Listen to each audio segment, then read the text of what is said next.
तो जनाब, ये है लखनऊ का रूमी गेट, जिसमें अभी उत्तर प्रदेश की गवर्नमेंट जो है रिपेयरिंग का काम करवा रही है।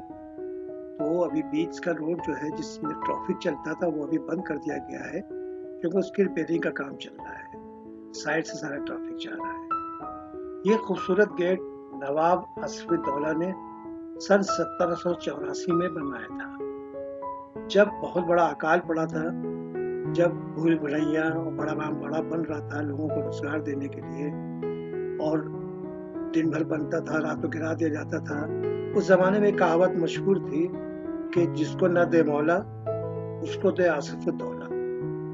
तो आसिफउद्दौला अपनी रियाया की इतनी फिक्र करते थे कि उनको रोजगार देने के लिए ये उन्होंने ये सब इमारतें उस टाइम पे बनवाई थी। ये उस वक्त बना था। नवाब आसिफउद्दौला का इरादा ये था कि कितना खूबसूरत गेट बने जो देखने के लिए लोग दूर दूर से आए और लखनऊ की एक शान बन जाए। और ये एक तरीके से उस टाइम लखनऊ के अंदर दाखिल होने का ही गेट था। और इसकी कॉपी यानी कि इसका जो डिजाइन है वो इस्तांबुल में कोई गेट था तुर्की में, उसकी कॉपी की थी, और वहां के कुछ कारीगरों ने भी आकर के उसी डिजाइन से इसको बनाया था। तो ये खूबसूरत गेट वहां की भी चीजों के बारे में बताता है कि इस्तांबुल में किस तरह की सब बिल्डिंग्स हैं। तो उस तरह से इसको भी दर्शाया गया है। ये खूबसूरत गेट आज भी खड़ा हुआ है और लखनऊ की शान बना हुआ है, और ये लखनऊ की एक पहचान है। कहीं पे भी अगर कुछ लिखा होता है मुस्कुराइए कि आप लखनऊ में हैं, तो वो गेट ही दिखाते हैं इसको।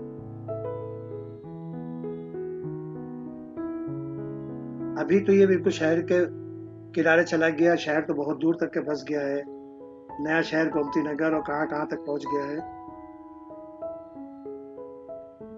ये टीले वाली मस्जिद और बड़े अम्बाड़े से आगे बढ़ करके ये बीस रोड पे पड़ता है, और यही सीधा रास्ता चला गया है छोटे अम्बाड़े की तरफ। ये रूमी गेट का पीछे का हिस्सा है जो आप देख रहे हैं, और ये वही गेट के पास से सामने से जो रोड आ रहा है टीले वाली मस्जिद से, वो दिख रहा है ये। और ये साइड में आपको बड़ा अम्बाड़ा दिख रहा है, आसिफी अम्बाड़ा, जिसमें भूल भुलैया है। और ये साइड से रोड चल रहा है, क्योंकि अभी गेट में रिपेयरिंग का काम चल रहा है, तो बीच का रास्ता बंद कर दिया गया है। तो साइड से रोड चालू, नहीं तो बीच से पूरा ट्रैफिक आता जाता था। लेकिन कुछ क्रैक के निशान आ गए थे, तो इसलिए अभी इसकी रिपेयरिंग का काम यूपी गवर्नमेंट बहुत तेजी से कर रही है, और बहुत जल्दी ये भी चालू हो जाएगा। यहाँ पे बहुत लोग प्री वेडिंग शूट करने के लिए आ जाते हैं, कहीं कुछ बहुत फॉरनर आते रहते हैं इसको देखने के लिए। बहुत ही खूबसूरत जो है, और किसी ज़माने में इस पर जाने का भी था। लोग सीढ़ियों से ऊपर जाते थे, और ऊपर जो छोटा सा आपको एक गुंबद सा दिखता है, वो इतनी बड़ी जगह है कि 3-4 आदमी उसमें आराम से लेट सकते हैं। ये रास्ता ऊपर जाने का, जिधर से ये आदमी जा रहा है ऊपर, लेकिन रिपेयरिंग जो काम चल रहा है सिर्फ उनको जाने की इजाज़त है, पब्लिक को नहीं। किसी ज़माने में पब्लिक के लिए खुला था, लोग ऊपर तक पहुंच जाते थे, लेकिन ऊपर कोई सेफ्टी का इंतजाम नहीं है, कुछ नहीं है। तो एक आध बार कुछ एक्सीडेंट हुआ, कुछ हुआ, तो इसलिए ऊपर जाने का रास्ता बंद कर दिया गया। ये ऊपर देखिए गुंबद छोटा सा दिख रहा है, गोल सा, ये वो है जो नीचे से बिल्कुल छोटा सा ताक ऐसा नजर आता है। लेकिन ऊपर वो इतनी ऊंचाई पे है, तब ऊपर इतनी जगह उसमें है कि 3-4 लोग उसमें आराम से लेट सकते हैं। बिल्कुल छोटा मोटा कमरा है ऊपर वाला, लेकिन चारों तरफ से वो खुला हुआ है ये गुंबद, और ऊपर जाने का रास्ता है, लेकिन अभी पब्लिक के लिए बंद कर दिया गया है। ये काफी ऊंचा और काफी खूबसूरत बना हुआ है। ये करीब 60 फीट लंबा है,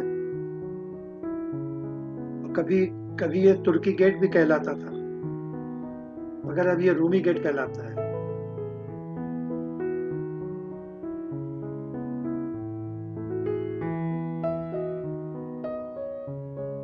ये साइड से रोड चल रहा है आपका।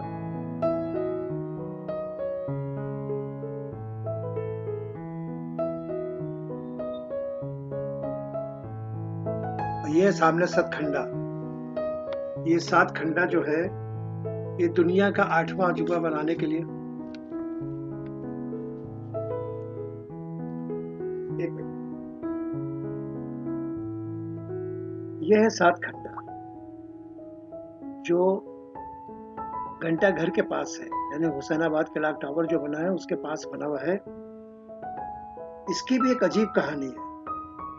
ये 1837 में बनना शुरू हुआ था,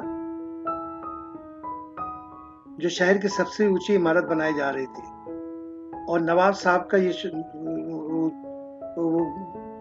इरादा था कि ये इतनी ऊंची इमारत बनेगी जिस पे खड़े होकर के हम पूरा लखनऊ देख सकें, और बहुत तेज रफ्तार के साथ इसका काम हो रहा था। लेकिन 4 मंजिल बनने के बाद ही नवाब साहब का इंतकाल हो गया, उनकी मृत्यु हो गई। तो उस जमाने में ये कहा जाता था कि जो इमारत बना रहा हो और अगर अचानक उसकी मृत्यु हो जाए तो वो इमारत मनहूस है, तो उस काम को वहीं पर रोक दिया गया। तो सतखंडा आज भी कहलाता है। सात सात माले का बनना था तो सतखंडा आज भी कहलाता है, लेकिन इसमें सिर्फ 4 माले बने हुए हैं, और जो आज तक पब्लिक के लिए नहीं खोले गए हैं उसमें ताले लगा दिए गए हैं। उस जमाने से लेकर आज तक के इसमें किसी पब्लिक को जाने की इजाजत नहीं है, और ये मनहूस इमारत कहलाती है।